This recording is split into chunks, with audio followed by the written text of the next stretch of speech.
आउज़ु बिल्लाहि मिनश शैतानिर रजीम बिस्मिल्लाहिर रहमानिर रहीम। अस्सलाम वालेकुम नाज़रीन हज़रात, आप देख रहे हैं ज़ोया लाइफ हेल्थ केयर। दोस्तों, आज मैं आप लोगों को एक बेहतरीन अमल बताऊंगा। यह बातीनों का वजीफ़ा, गंदे ख्यालात दिल से निकल जाएंगे। इस अमल की इजाज़त आम है। अमल बताने से पहले मेरी आप लोगों से गुजारिश है दोस्तों, इस अमल को आप लोगों ने जायज़ मकसद के लिए इस्तेमाल करना है, नाजायज़ मकसद के लिए हरगिज़ इस्तेमाल नहीं करना, वरना कोई फ़ायदा नहीं होगा। अक्सर देखा जाता है कि लोगों के दिल में और दिमाग में गंदे ख्यालात पैदा हो जाते हैं, जिससे इनकी कोई इज़्ज़त नहीं करता और उन लोगों की ज़िंदगी तबाह हो जाती है।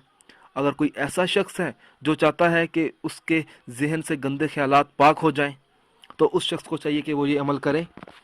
अमल इस तरह से शुरू करना है। रात को सोते वक्त या बातिनों हर नमाज के बाद 100 मरतबा पढ़ लिया करें, गंदे ख्यालात दूर हो जाएंगे।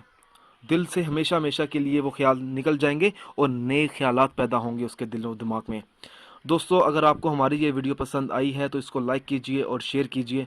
साथ ही मेरे channel Zoya life health care को सब्सक्राइब करना हरगिज़ ना भूलें, ताकि आपको आगे आने वाली वीडियोज़ की मालूमात मिलती रहे। जज़ाकल्लाह।